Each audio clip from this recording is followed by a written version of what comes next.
आप देख रहे हैं एसएस फॉर न्यूज, प्रत्येक खबर पहुंचाए आप तक।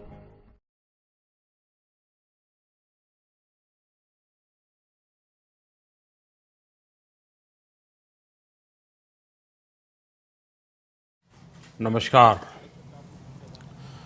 आप सभी को और विश्व भर में फैले भगवान बुद्ध के अनुयायियों को बुद्ध पूर्णिमा की बैसाख उत्सव की बहुत बहुत शुभकामनाएं। ये मेरा सौभाग्य है कि मुझे पहले भी इस पवित्र दिन पर आपसे मिलने, आप सभी से आशीर्वाद लेने का अवसर मिलता रहा है। 2015 और 2018 में दिल्ली में और साल 2017 में कोलंबो में मुझे इस कार्यक्रम से जुड़ने का, आपके बीच आने का मौका मिला था।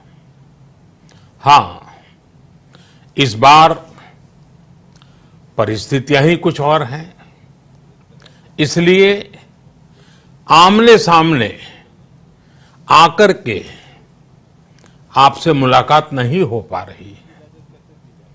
साथियों, भगवान बुद्ध का वचन है, मनो पुब्बम गमा धम्मा, मनोसेट्टा मनोमया, यानी धम्म मन से ही होता है, मन ही प्रधान है, सारी प्रवृत्तियों का अगुवा है।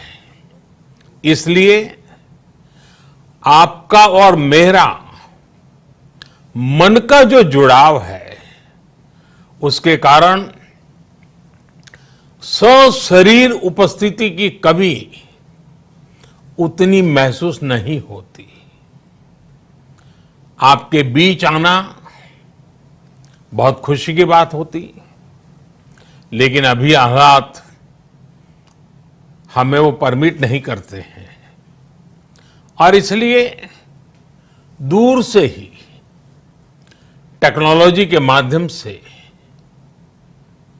आपने मुझे अपनी बात रखने का अवसर दिया।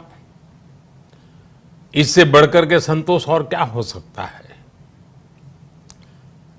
साथियों, लॉकडाउन की इस विकट परिस्थितियों में भी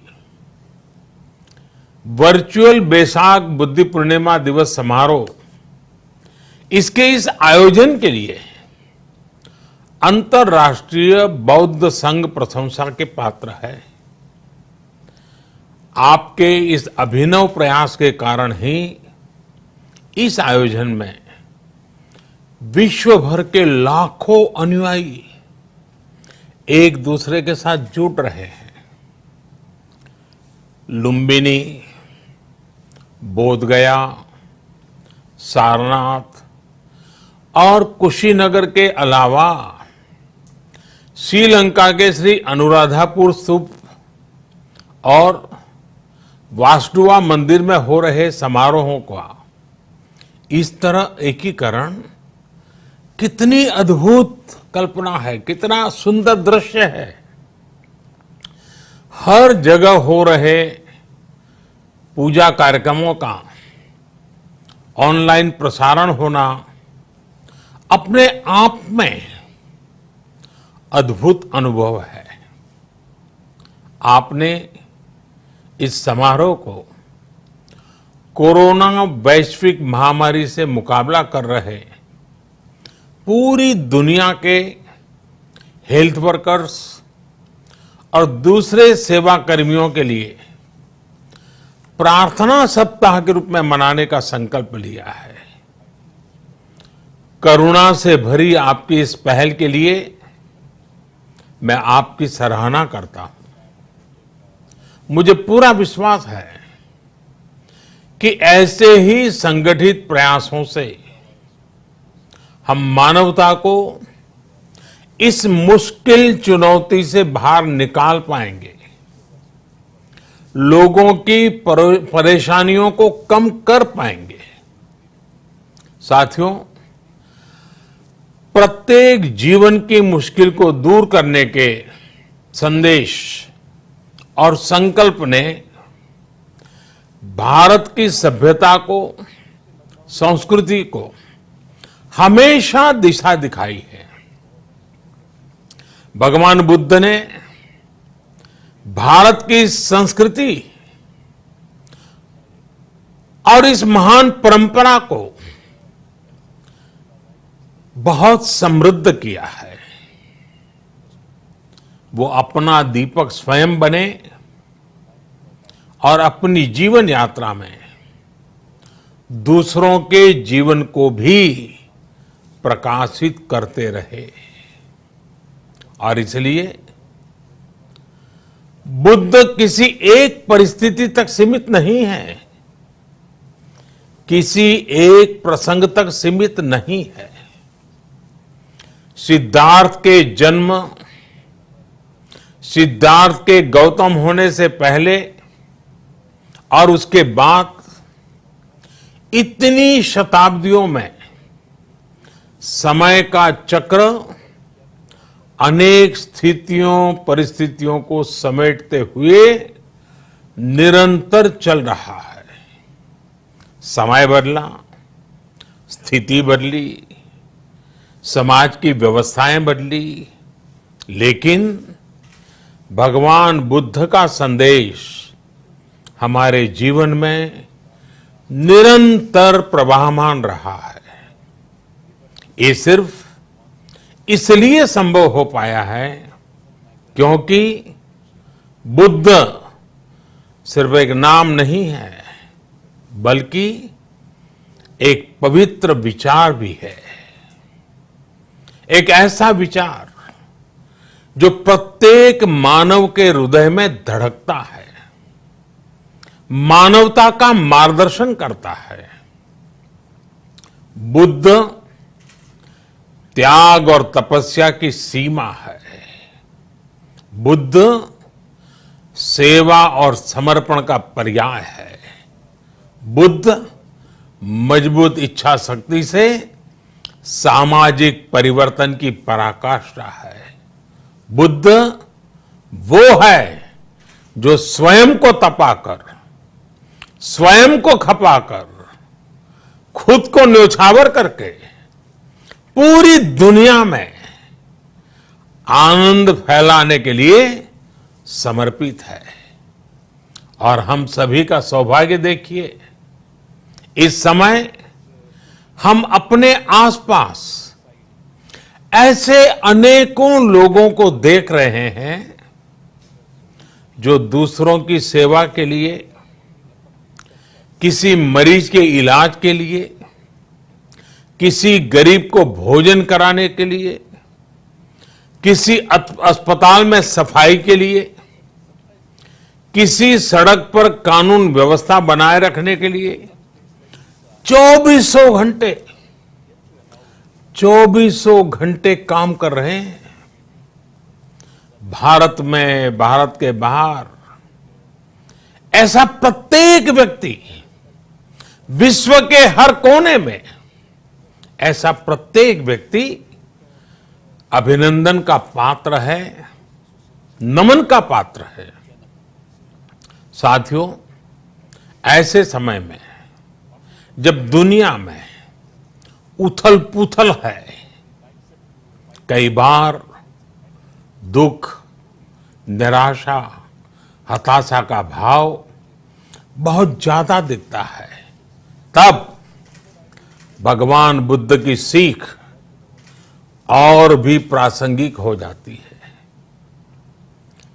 भगवान बुद्ध कहते थे कि मानव को निरंतर ये प्रयास करना चाहिए कि वो कठिन स्थितियों पर विजय प्राप्त करे, उनसे बाहर निकले। थक कर रुक जाना ये विकल्प नहीं हो सकता। आज हम सब भी एक कठिन परिस्थिति से निकलने के लिए निरंतर जुटे हुए हैं, साथ मिलकर काम कर रहे हैं। भगवान बुद्ध के बताए 4 सत्य यानी दया, करुणा, सुख दुख के प्रति समभाव और जो जैसा है उसको उसी रूप में स्वीकारना, ये सत्य निरंतर भारत भूमि की प्रेरणा बने हुए है।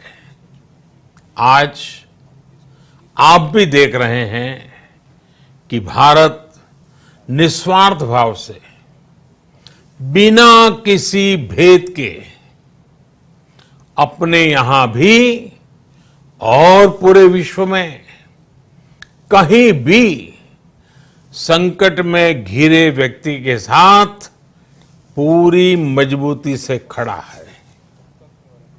लाभ हानि, समर्थ असमर्थ से अलग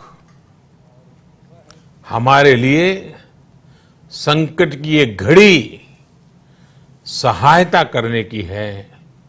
जितना संभव हो मदद का हाथ आगे बढ़ाने की है। यही कारण है कि विश्व के अनेक देशों ने भारत को इस मुश्किल समय में याद किया और भारत ने भी हर जरूरतमंद तक पहुंचने में कोई कसर नहीं छोड़ी है।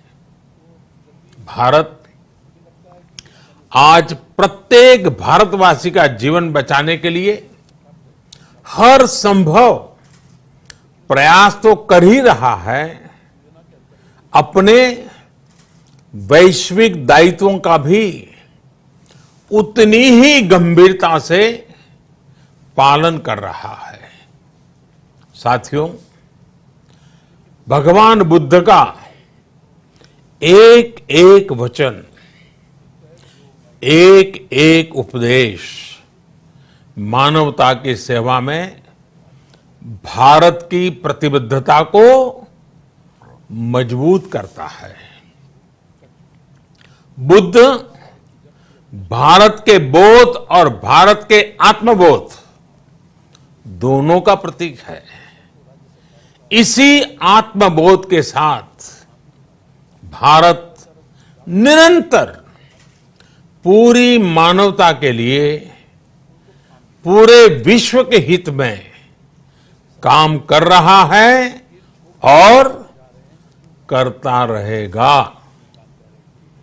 भारत की प्रगति हमेशा विश्व की प्रगति में सहायक होगी। साथियों, हमारी सफलता के पैमाने और लक्ष्य दोनों समय के साथ बदलते रहते हैं, लेकिन जो बात हमें हमेशा ध्यान रखनी है वो ये कि हमारा काम निरंतर सेवा भाव से ही होना चाहिए। जब दूसरे के लिए करुणा हो, संवेदना हो और सेवा का भाव हो तो ये भावनाएं हमें इतना मजबूत कर देती हैं कि बड़ी से बड़ी चुनौती से आप पार पा सकते हैं। सुप्पबुद्धम पबुज्जन्ति सदा गौतम सावका, यानी जो दिन रात हर समय मानवता की सेवा में जुटे रहते हैं वही बुद्ध के सच्चे अनुयायी हैं।